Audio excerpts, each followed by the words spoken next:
Hi, I'm Harlan Emil Gruber, and welcome to Portal to the New Earth. Really honored today to have Charles Eisenstein, this incredible author that I met many years ago when he was giving a talk in New York City, and he's sharing his views on basically the title of his first book, The Ascent of Humanity, and then his also well-known book, The More Beautiful World Our Hearts Know Is Possible, through a lot of different presentations and lectures.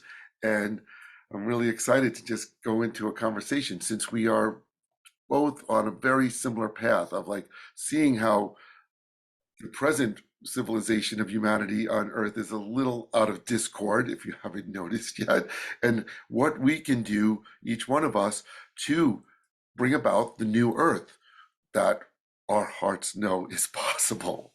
So welcome, Charles. So Hey, Harlan. honored to have you here Hey, today. happy to be here with you as well.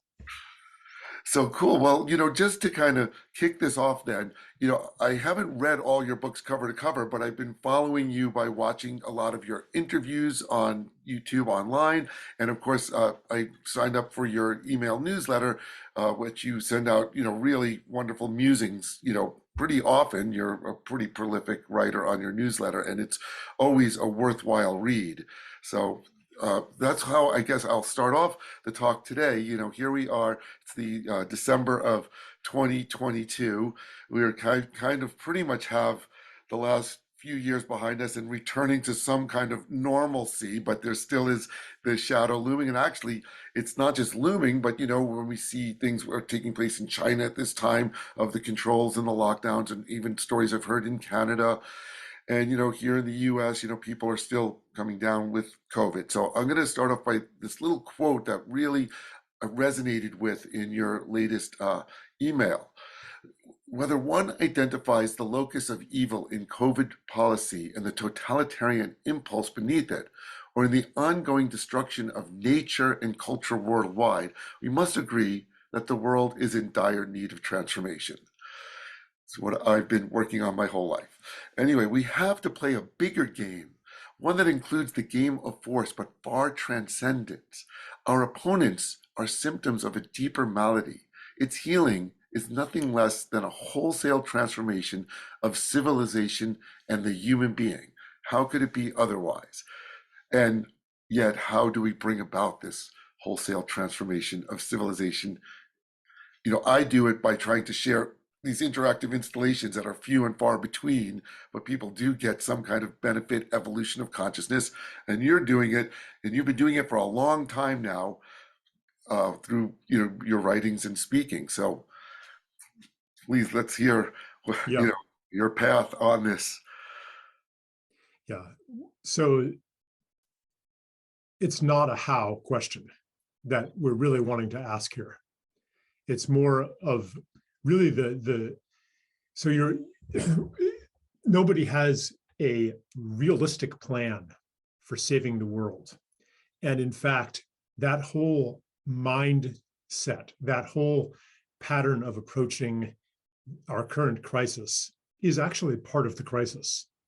Let's come up with a plan and tell everybody what to do and write out some instructions and set out some principles. I think we are entering a time of such uncertainty and such a disintegration of our structures of sense and meaning that we are going to have to navigate by something else. And I think that as an artist, you do navigate by something else.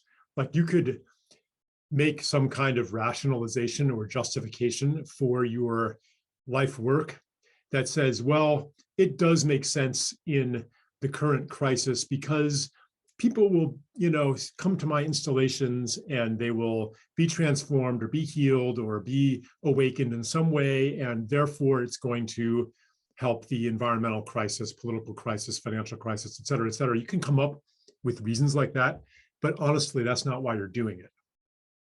You're doing it because probably for reasons that you don't fully understand, but on a body level, you trust your feeling of excitement and your desire to create this thing and the creative force that goes through you. And you have maybe a vision for an installation and your body's says yes. Your whole being says yes. That, so if we want an instruction set for how to transform the world, it's something like that. Listen for that yes, which is not ignorant of the causes and consequences of actions in the world and the situation on earth. That's where the mind is useful. You take in all the information, and that's the mind's job. Then other organs like the heart and the gut and the blood and all of our organs, actually, they take that information from the mind and they digest it, they metabolize it, they convert it into body wisdom, and then you act. Sometimes the action can be easily explained by the mind as helping the situation on earth. Sometimes it cannot, but that's what we have to listen to. And that is part of the revolution that we are embarking on, to navigate with the whole body and all of its spiritual and physical organs, and not just our calculations and explanations and rationalizations and mental structures of cause and effect. There's a lot more to this. This transformation goes to a much deeper level than that. Right. And, I think both of us, and me especially, are very mental about it. And it's the ability to, then to connect with your bodies and your heart's, innate intuitive nature. And, I find with me building these installations that it's way more intuitively guided. And then it's kind of like an outer expression of who I am, about bringing about. And I kind of feel like, wherever I'm going, I'm holding this consciousness, looking at the world through my eyes, seeing the discord and seeing the more beautiful world that is in accord with sacred harmony, and just radiating it out from my body, and imbuing that into the earth, to be here on a subtle energetic frequency level that hopefully then is helping to tip this. And one of the things, and this was, you had a different quote in your introduction, but what you just said reminds me of a famous Buckminster Fuller quote about how you can't change things by using the same techniques that created it. You have to build a whole new model that makes the old model obsolete. There's other people that have quotes like that. I think Einstein even has some quote, that we have to come to it in a completely different way, that we don't even know what that way is. And it's not a mind-based rational thing. It's coming through just naturally through, us, and the ability to then tune in or allow that to come through is a key part of it. So, I, I, I really like, in the introduction of the Ascent of Humanity, and just the title, the Ascent of Humanity, which you did, it was published in 2007. That's, when I started to build the portals, and, we're kind of like a little ahead of the curve to kind of interact with our current culture and society, to show that to point out not only the discord, like, I, I don't know. I guess what I'd like to do is just, I went through it and I found some quotes that I resonated so strongly with. So I'll just go and read through them, because I feel like they're so profound that when I was reading them, it's the type of thing I want to share with everyone. It's like you're saying in words exactly the way I see what's going on, and trying to offer, the view to get us on the path that will bring about the new earth. You started off by just saying, more than any other species, human beings are gifted with the power to manipulate our environment and the ability to accumulate and transmit knowledge across generations. The first of these gifts we call technology, the other we call culture. They are central to our humanity. And in some ways, you're saying something that's so obvious, but it's so obvious, like the elephant in the room, that we take it for granted. To understand, as a human being here incarnated on planet Earth, that we are immersed in this field of all these other humans that have created all of the technology that we take for granted every day, and all of the mindset and culture, and that we actually have a choice as to then how we can act and choose that ability. So I'm going to just read the rest of these few little quotes, and hopefully that's going to really get you on this, be able to respond with more of these incredible insights that you have. What error then, what delusion has led us to accept the lesser lives and the lesser world we find ourselves in today? What has rendered us helpless to resist the ugliness, pollution, injustice, and downright horror that has risen to engulf the planet in the last few centuries? The story of humanity's separation from nature with the story of our individual alienation from life, nature, spirit, and self. A profoundly different understanding of the self, a profoundly different relationship between human and nature.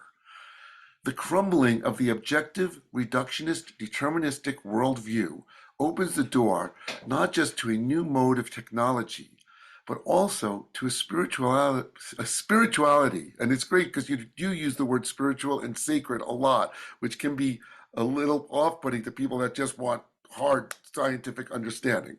But we are, and science, of course, is coming around to a spiritual view, but also to a spirituality that sees sacredness, purpose, and meaning as fundamental properties of matter. This is so aligned with my worldview, to see everything and regard everything as sacred. Part of our separation has been to see spirit as distinct from matter, either imposed from the outside by an extra-natural God or a mere figment of our imagination. What happened to harmony, beauty, and authenticity, whose absence everyone can feel in the world of technology? So before I know, hopefully you're getting excited to respond to this, but I just want to finish by my response to it by saying this seems to be the crux. We see, that technology is absence of spirit, and this whole separation that we see each of us as separate ego, physical beings, and not part of this whole sacred spiritual manifestation. And this seems to be, the key to, how we're shifting. And, I just was in the last two design science studios that was always talking about how to integrate nature into our designs. And we push nature and wildness away. We create these human built environments that are very mechanistic and, filled with all the garbage and waste and very detrimental to the earth. And in my vision, I see us living in a very simple, natural, harmonious way, one with nature and in a very sacred way. And yet, we have a little ways to go. So please, if you have some insights or response, and it must be interesting for you to hear me read those quotes from something you've written so long ago and been working on for so long. So where are you at now with all this? Yeah, I even felt a little sad as I listened to those words. Because I started writing that book 20 years ago and published it 15 years ago. And part of me is like, God, it didn't do any good, because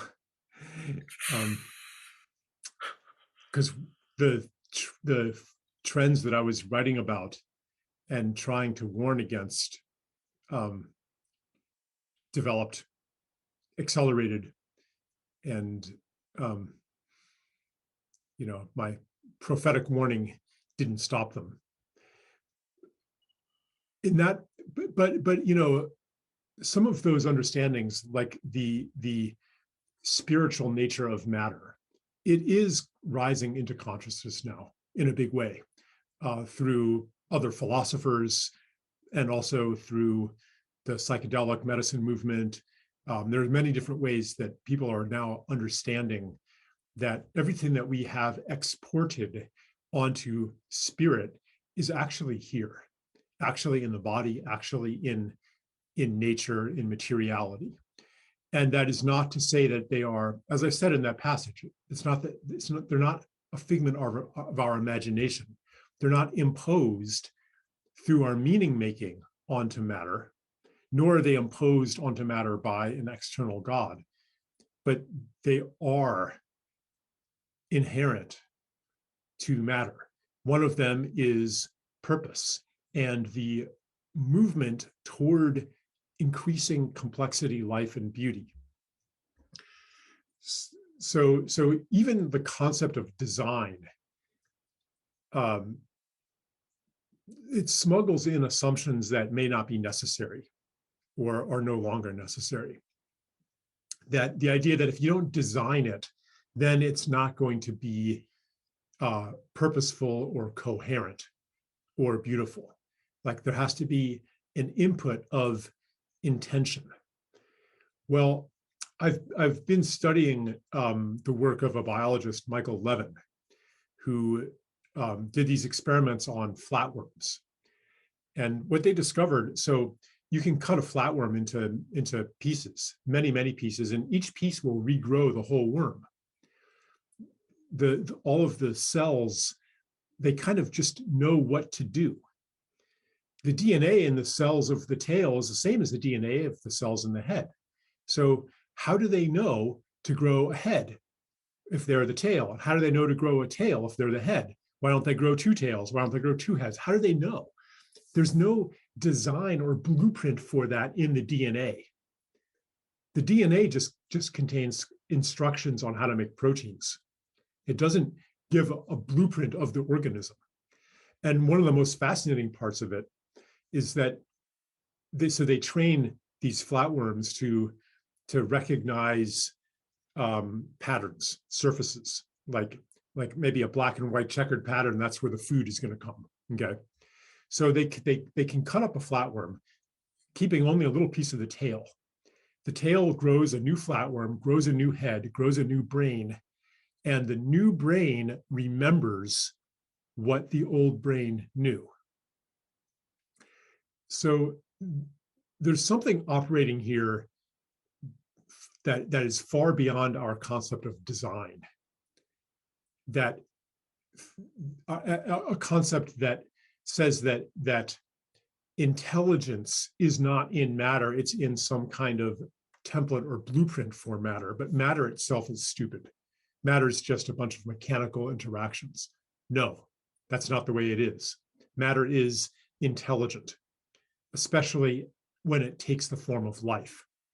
But maybe even on a cosmic level, matter arranges itself. It kind of knows what to do. It knows where to go. It inherently has this, if anything is sacred or spiritual, it's this, a move, an impulse toward more and more intelligence. We can call that purpose. This understanding, I think, is crucial to the future, because a lot of what we have done to the planet has been in the delusion that matter is just a bunch of stuff. And therefore that progress means to impose more and more human intelligence onto the world, which has none of its own. When we recognize that all things have intelligence, consciousness, beingness, purpose, then we no longer have to be in the master's driver's seat, but we can be participants in a process that is beyond our capacities to design something. And we can be part of miraculous transformations merely by tuning into what is our part, what is mine to do. And design can be part of that, but it doesn't, the transformation of this planet does not depend on design, and it should not start with design, where you have a bunch of smart guys coming up with their plans and their political programs and their prescriptions and instructions for what everybody should do. That's an old story. That's an old pattern. And it will not, as the quote you mentioned, the Buckminster Fuller quote suggests, actually, you're mixing that up with an Einstein quote, but the one that we're not going to solve the problems that we've created through the same mentality that created them. Yep. Yeah, and on one hand, you know, we're immersed in what we might call Western culture, which was giving us all the science and also all the degradation, both positive and negative benefits of this mindset. And of course, there are indigenous peoples around the world that we see and know about that were more aligned spiritually and with the sacredness, and yet in that path, they didn't develop all of this technology and all this knowledge and all those things because they were just kind of part of nature, so to speak. And yet, and it's interesting because, the design you were talking about, like, we're not going to design it, and yet all of the universe has a certain design. Atoms have a design, plants are like a design, but they weren't designed by humans, so we don't think of it as design. We call it nature. And then as humans, we design things and make them, and we design our cities and, the houses and all the No, we things. don't though, actually. I mean, we It, don't actually it design our is, cities. Like, they're organic. It's true. There is an right. organic nature to them, right? Is that the point? Yes. Like houses, yes, we design. But New York City, it's not like somebody sat down at the beginning and designed it that way. Right. But I mean, Yet it took clearly that on, grid, is a very there's some imposed element of design. design. There's some element of design in Yeah. it. Yeah. But it But does, there's a they do reason happen why they made the organically. streets straight, and it grew into something that nobody could have foreseen or designed. And it actually grew into something that's, in my opinion, at least more beautiful, although it's not getting more and more beautiful at this point. But there is an organic beauty to it. And that's what I'm talking about. Right. And yeah, but it's really interesting because then it comes down to, you know, our consciousness and way of choosing to see the world and interact with it. And there is such a mass consciousness in the Western culture, of just being okay with like plastic garbage per se, which doesn't seem to make sense when you think on a more sustainable level, and yet it's just so pervasive. So many of these issues that we're confronted with are just accepted wholesale, and how, like you say, it's interesting because I've been all in the 2000s. We had known about December 21st, 2012 to be like this shifting point, and I've been focusing on that actually for quite a long time. I knew about that so long ago, and I really had my hopes that would be the tipping point where humanity did completely start to regard everything as sacred and build the world accordingly. And instead, here we are 10 years past that point, kind of going deeper into this delusion of our separateness and the degradation and the problems, which we're starting to maybe see a turning point in more people awakening, and yet still fully immersed in it. So it can be frustrating, right, to be on this path, I'm sure, right? That was your first response to after I read that stuff is, come on, I've already told you how to do this, and here we are. So, it's great though that nowadays there are, and the fact that we're having this conversation today for more people to be like, oh yes, this is the path. Yeah. Well, sometimes, even when the transition, maybe, the world did shift in 2012, but there's an awful lot of trauma and habit that needs to rise to the surface in order to be cleared.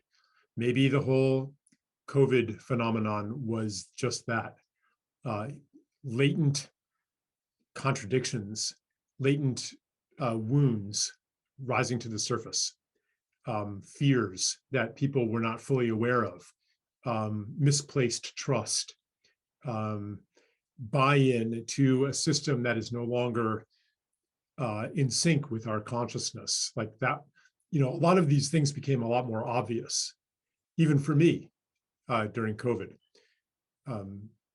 Like we became aware of just how sick we were, actually, many of us. It became harder to believe that civilization was fundamentally on the right track. And these trends, for example, toward techno-totalitarianism, biosecurity state, and the stifling regime of safety and values of risk minimization. Like these were not quite so obvious until the lockdowns and the COVID hysteria happened. So, we ultimately what I've come to is that change is not going to happen from outside of ourselves. There's not going to be some magic date like December 21st, 2012, or some externally sourced event that So the will, solar flash, have you been hearing right, people talk about that? Right. yeah, like right, a coronal mass ejection that destroys all electronics on Earth and forces us to change. No, we have to make a choice. We have to, and this is a core understanding, that we are beings of choice. We are not determined by our environments. This is the realization that we should have really had, when quantum mechanics was developed, that at the very base of what we had thought was a mechanistic universe, at the very base is acausality, is randomness, or another way to say it is choice. An electron chooses which path to take. A uranium atom chooses when to decay. Uh, Physicists just call it acausal or random, but that's what choice is. If you're forced to do something, you're not making a choice. So quantum mechanics opened up the intellectual possibility that choice is a fundamental aspect of the universe. And so I think that the same is true right now for us collectively and individually. We are not going to be delivered unto a more beautiful world by external forces. The external situation can only present us with a choice, but it can't make the choice for us. So there's no guarantee that we are entering a new earth, a more beautiful world, a more perfect society. There's no guarantee. It's not going to happen to us. But it is something that we can create. It's a future that we can align with. The choice, the nature of the choice manifests personally in each of us, in daily life, and in our choice of what to do with our life energy, what to align with, what future to be part of, and what declaration we make about the human being through our choices. So if, for example, you have a choice to, maybe it's an artistic choice, where you bring your art, and maybe one option is motivated by um, uh, uh, desire for money, and another option is motivated by something else. Like whatever you choose, you are declaring, here is what a human being does in this situation. So anytime that you let go of, oh my God, what's going to happen to me? Is it going to be okay? What about my retirement? And you are generous to somebody. You are making a declaration that this is what a human being does. You are declaring a generous world into existence. That is how we create the future. Yeah. And it's interesting, like you said, in 2012, wasn't like that magical shift, and we're in this completely new world, but a shift did take place. I kind of like to joke that after 2012, a lot more yoga studios opened up everywhere. But it is true. I mean, there were yoga studios before and after, but that a lot more people started to awaken to it through various means. And another thought I like to think is that our current paradigm that has caused this, you know, caused a lot of the good, but also this degradation is like a giant freight train going full speed. And at 2012 is when the throttle was shut off, but Right. a freight train going full speed, you shut the throttle off, it's going to go a long time before, the brakes haven't been put on even. It's just coasting full force. So it seems like it's still going full speed, but actually there is this other energy that's, finally going to stop that. And we're going to be able to then, but Yeah. also, and another thing that came up though, and you did say something about this because you were talking about choice. And there's, in my research, my whole life, there's been a lot of talk about a bifurcation, that we have a choice which world to be in or to create, and that there's this one path which continues kind of like in the control paradigm of technology, the transhumanism of creating machines that we can put our soul into, that will continue in our military domination of keeping peace through high tech things, and the whole Terminator kind of world. The Terminator movies were amazing in showing that world. And then the converse of going into like a heart-based organic world that is more guided by the sacredness and the understanding ourselves as these organic, sacred, divine beings that create, because the future that I hold in my mind, technology, the type of technology that we're talking on right now, the computer, our phones, all these cars and jets, super high tech stuff, would take a minimal place, and we would focus on what is really the highest form of technology, which is nature, a seed that you can plant, and just with dirt, water, and sunlight will grow a whole nother incredible plant, whether it's a rose or an apple tree or something, and can continue like that. And that, I even see, like in, dolphins play a big part in this kind of like evolution of consciousness. And a lot of people who work with interacting and connecting to their consciousness. And we see these dolphins, on one hand, are extremely intelligent, and yet they don't interact with the earth the way humans do in creating technology and nature like that. But I've had some kind of insights that they're actually doing it on a higher level in a holographic way, and that they're actually interacting. And whales also are a big part of this, that they're actually keys to holding the consciousness and frequencies for the way the earth is manifesting through their minds and through consciousness. And a lot of it's kind of been suppressed, but that we do create our world through the news sphere, through the thoughts that we're putting out there. Like I was speaking to you before we started it, that I kind of see, besides me building these interactive installations to try to create a space for people to come to that will help for them to evolve their consciousness to it, that I'm just doing it constantly through my thought everywhere that I go, seeing the world as it is, and seeing the more beautiful world that our hearts know is possible, and imbuing it just through thinking about it, which, who knows how that is working, but it does seem to, be a way that we can, use our energies and our thoughts to bring about this, change in the best way. And also, though, just to finish off what I was saying, though, this choice, do we choose to stick with this trust in giving away our power into the control paradigm, or do we choose to recognize that we each are divine, sovereign creator beings, take our power back, and make the choice then to create and live in the world that we know is the most beautiful, sacred world that is possible? Yep. Okay, well, I guess that's it then. Do you have anything else to Well, say? I mean, maybe I'll pick up on the thread of technology. Yeah.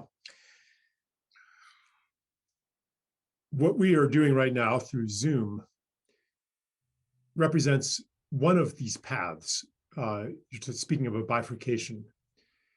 And I do see things that way, that we face a choice point, and that at this point, some people are going to choose one direction, some will choose another direction. And we may even have parallel societies on Earth for a time, with some interaction between them. Maybe they diverge farther and farther. Maybe people start to defect from one to the other. Huxley's Brave New World actually has a foreshadowing of this. Everybody's living in this Fordist utopia / dystopia. It's not quite so clear. It's not like 1984, where it's an obvious, desolate dystopia. Brave New World is a little bit. It's a much softer dystopia, if it is even a dystopia. But there's also these kind of outlaws or barbarians who live largely outside of technology, and people from the mainstream society of Brave New World sometimes even go visit them.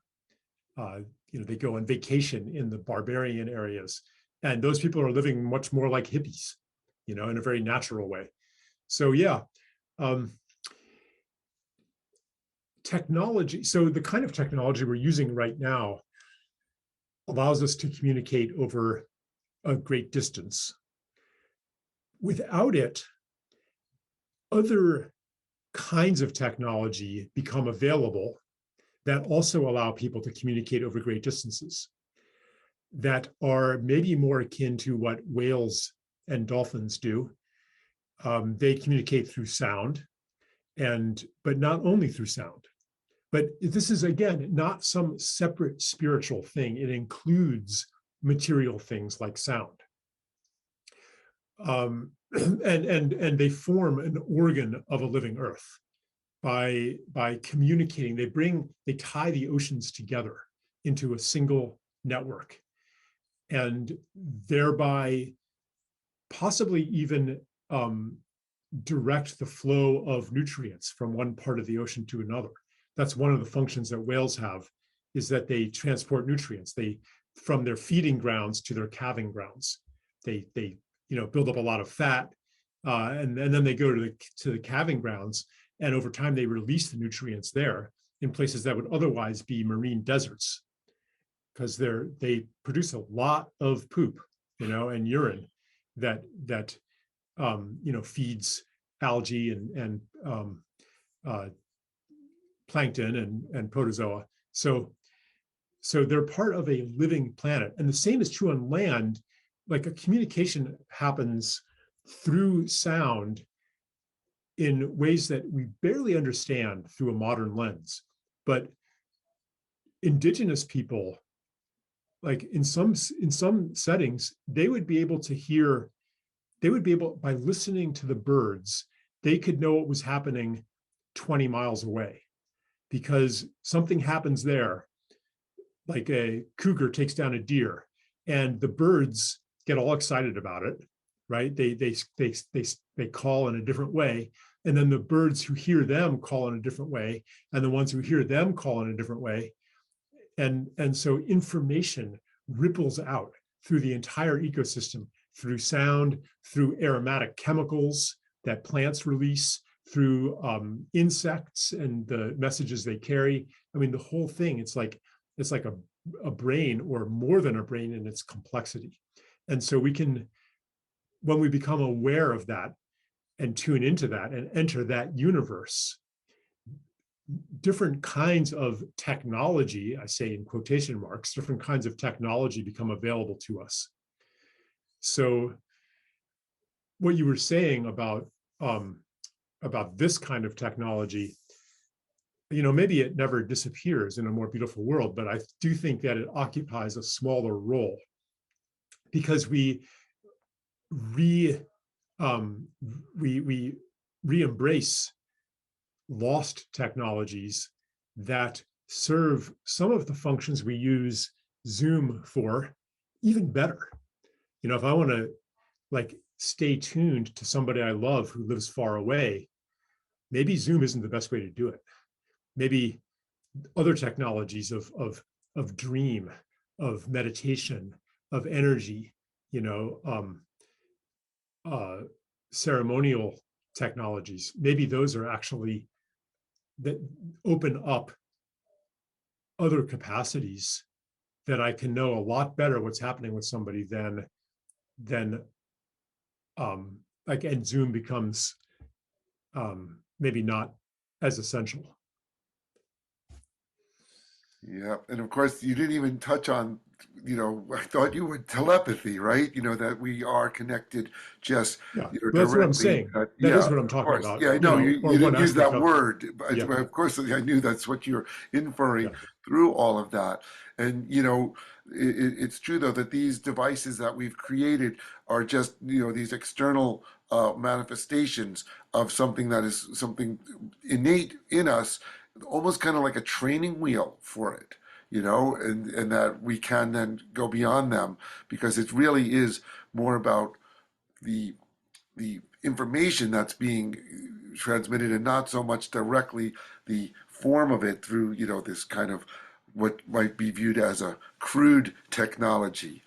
You know, I'm a big fan of Anastasia and the Ringing Cedars of Russia books. Have you checked them out or Yeah. whatever? Yeah, And I read a couple of those many yeah, years ago. Yeah. and I read them all in 2012, 2011, 2012. Right then, I went through the whole series, and of course, they came out a while ago in Russian and have been translated into so many languages. And you know, she Anastasia, who lives remotely in the middle of Siberia, who encountered this, you know, a Russian entrepreneur, and told him, "I'm going to give you all this information. You'll write these books," and they have gone out there, and she'll, you know, kind of say that our technocratic world, you know, it's very crude, and that by just connecting to nature and our own divine sovereignty, that we can go beyond these technologies because we as human beings are basically like the highest form of technology, and that nature also is, and that these abilities to, you know, telepathy, even ultimately possibly teleport, right? I mean, it's Mhm. kind of like knowing that anything is possible, you know, in our hearts, as creator beings, that the whole universe has come into being. Here we are enmeshed in this universe, looking at what's already in place already with all of the history of humanity here on this planet and stuff. And then we have the choice now to awaken to the deeper, you know, fundamental aspect of how it all came to be and participate in it actively as creating, you know, what we, you know, our heart's desire, but not an easy task. There's a lot in place in the current culture, you know, that, you know, and it's interesting though, because on one hand, you know, you pointed out in the things that I read that it's pretty obvious that the world is got a lot of problems that can use this transformation, and yet there's a huge amount of complacency, you know, because things are made just so easy for us to go to the supermarket, drive our cars, get gas, you know, do these things, and you know, all of the things, and not pay attention to the issues that really could use a lot of transformation. So there's really no easy answer, and we're just enmeshed in it, and it's kind of like happening now, little by little. And though earlier on in the talk, you know, you're talking about how there things are so much in turmoil, and of course, one of the great analogies that is used is how a caterpillar transforms into a butterfly, and in that cocoon stage, you know, it's well known that when they look in, you know, open up a cocoon, there is no caterpillar, there is no butterfly. There's just this weird mass of living matter that is reorganizing itself from one creature, which is very analogous to the current situation of humanity, the caterpillar, that voraciously destroys its environment. I remember one year on Long Island, the gypsy moth caterpillars ate every single leaf off of every single tree. And in the middle of spring, it looked like winter, and the trees went into shock. But luckily, they knew and were able to regrow leaves. It was really bizarre. And so, you know, caterpillars are known to just be like this blind, voracious, destroy their environment, but then they become, especially in butterflies, more maybe so than moths, but then they become these beautiful things that just drink the nectars from the flowers and help to create the world through pollination and all of that. But that intermediary stage, which is, I think, a really good analogy to where we find ourselves in, is one of chaos. And you know, it's not going to be a butterfly at that point. It's going to be just this chaotic state. Another analogy that's always given to me is like, you know, you can't eat a peach off of a tree in the fall or winter. It's just not the time for that to happen. And we kind of are in a fall right now where things are dying and falling apart. And then there's a winter where things, you know, before the spring comes. And so, you know, these, we see the analogies of what is transpiring on the planet on a global, you know, civilization scale in these other smaller cycles. So become, you know, acknowledge it. And, you know, in some ways, I feel like what both of us are doing, is it even necessary? Is this all just going to happen anyway? You know, without us having to talk about it, without us, me having to build these, you know, environments, and yet, you know, we're compelled to do it because it's kind of part of how this transformation takes place is through acting through people like us to be like way showers and holding the patterns and holding the paradigms in our minds to set that path. Not an easy task.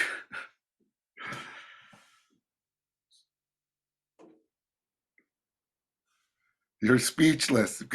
That's right. Because I Well, guess I don't know. I'm sure I, you'll. I'm just there's a lot of things I could say, but I just I don't want to say things just because I have a smart thing to say. You know, those uh, those conversations get pretty boring when I'm at the receiving end of them. Um, Someone's got their spiel, they've got their thing, they've got their favorite topic, and they want to talk about it, even if I'm not that interested, or if I'm not listening, or if it's not relevant to me. And I like to check myself sometimes and make sure I'm not doing that, and to really tune in to the person I'm speaking to. And I guess that would be you, Harlan, but also people who are listening through your ears, through your microphone to us.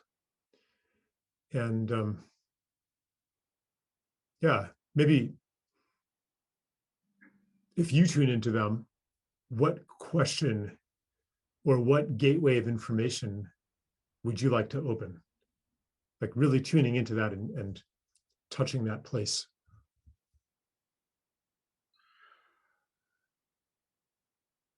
Well, like you spoke earlier, that this is really all about each person. It's not like there's going to be some external guiding force or design or politics or something that's going to create this. Each one of us personally is responsible, for creating the world. And it's being able to recognize, acknowledge, open up to that fact and do that work. And I focus outwardly so much in my work and to the neglect of my own personal growth. And sometimes I almost feel like a hypocrite in the work that I do because I really want to create this world of harmony and joy and beauty, and yet there's my own personal inner turmoil and negativities that get neglected in the healing path. So, personally, I am working more and more on self healing and transformation as opposed to then trying to get my work out there. Yeah. At some point, the things that need to be healed inside, they get in the way of doing satisfying work. And the work starts to feel stale and futile.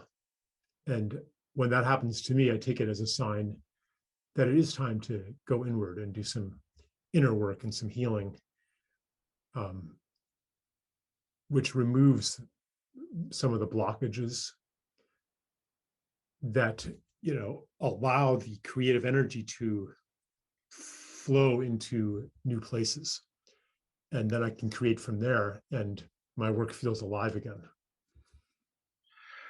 Yeah, and I think we've gone on quite a while and we've said a lot of good things, but there's one last topic that I would be regret not talking to you about because it's one of the key cornerstone tenets of all of your work.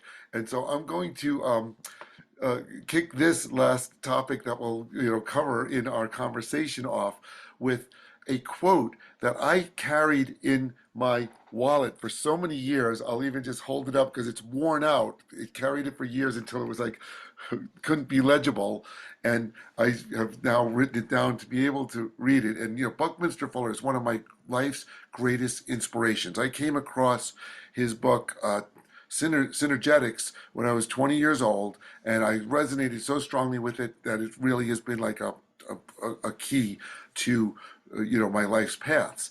And then when I found that little piece of cardboard with it, and now people have issues with this, and this is going to be a great topic for us to go into the regarding money and being paid, or how in the we see the world, animals aren't paying, or we don't pay the sun a power bill each month. What the quote said is, I see the hydrogen, this is Buckminster Fuller's quote, I see the hydrogen atom doesn't have to earn a living before behaving like a hydrogen atom.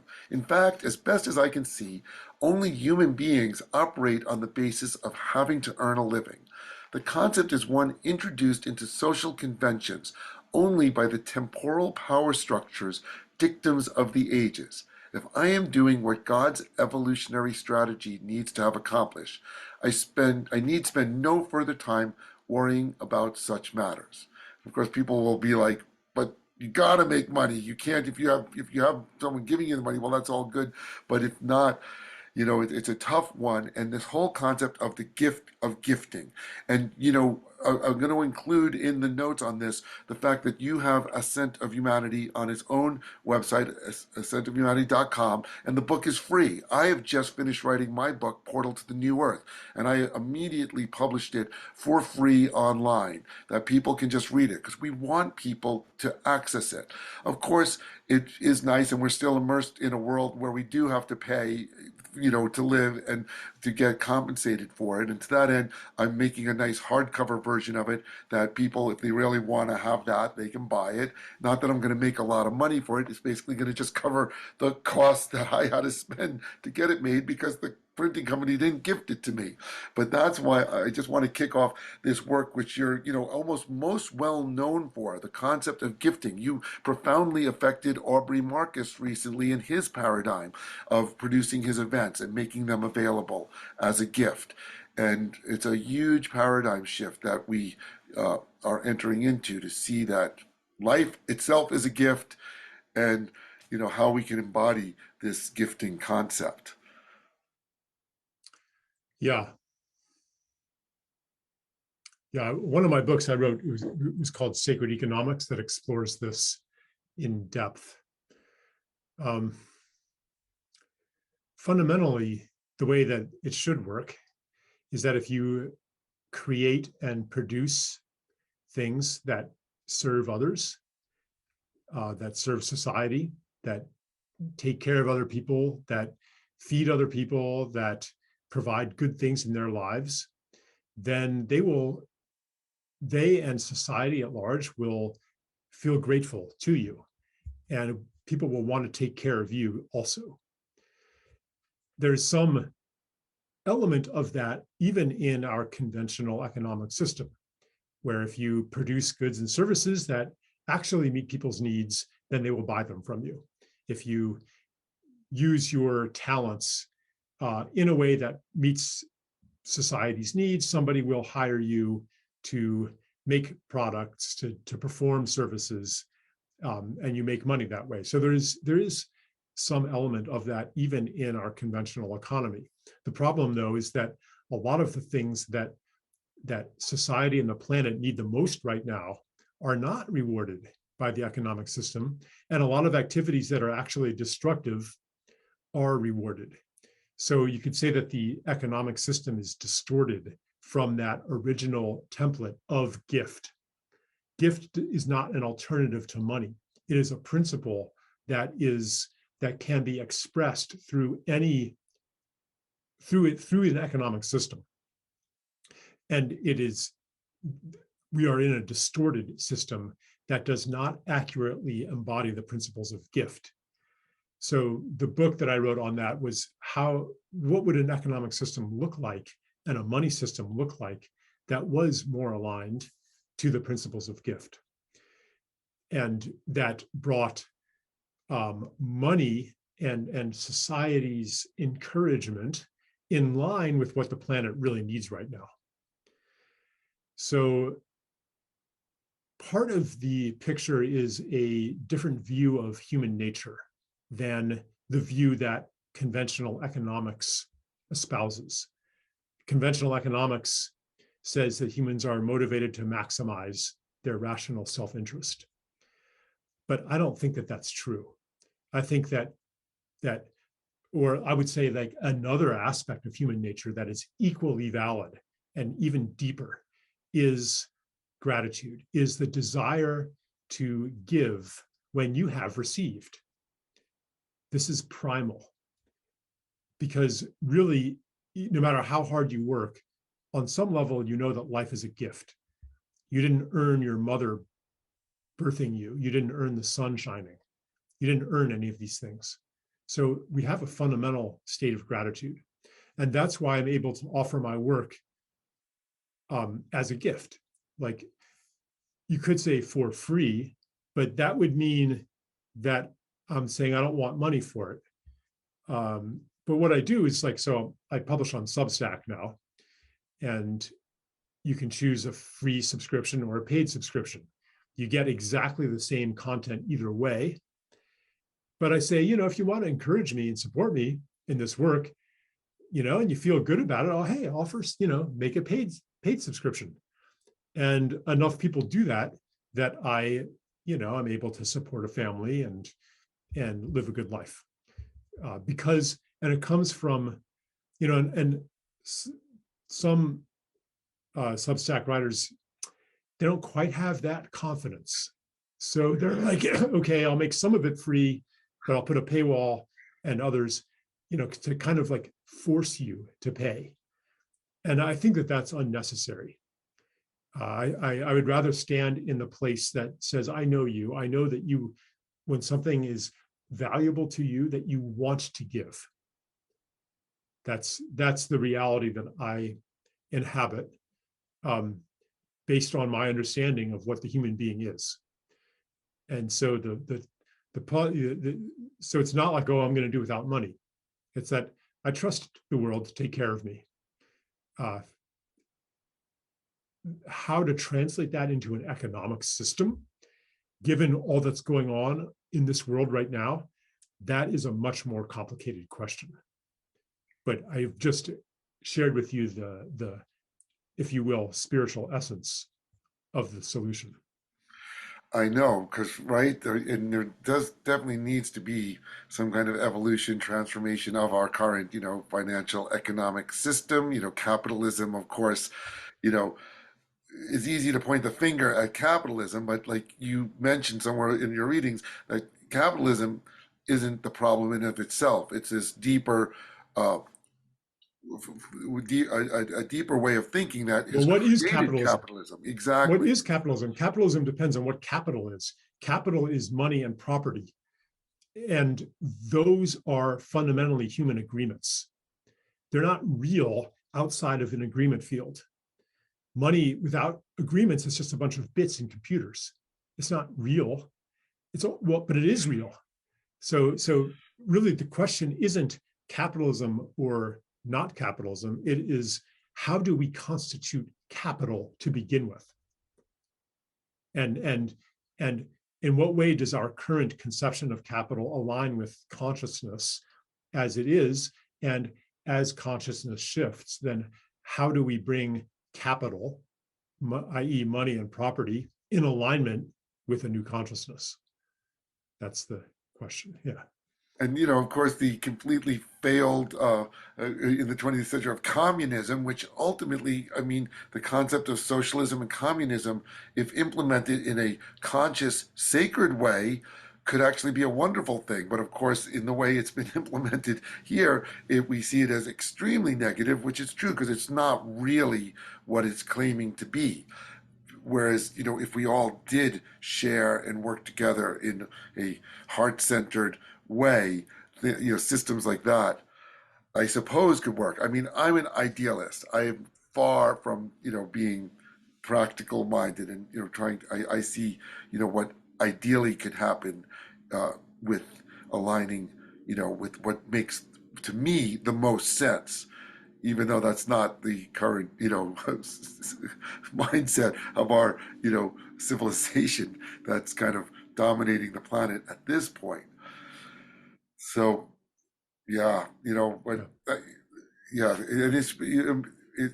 It's so great though that you've had enjoyed the amount of success that you've worked so hard, to get these ideas out there that are essentially the answers that we need, and that people are, responding to it. And I love that fact though, like you say, that right now one of your main ways is your Substack, and that you do offer everything you put out there as a gift. And if people choose to gift back to you and it is working, which is great to hear, because, I think there's a lot of fear that, other writers have that you can't do that they need to, charge money as a paywall.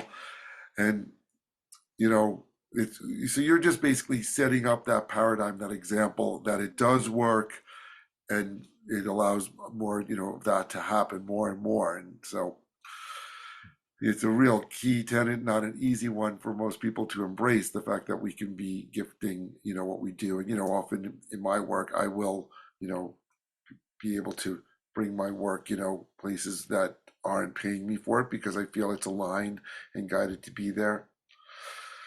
And yet, well, it's just time will tell. We're really still just in the midst of it, but we do see kind of like the tide turning little by little.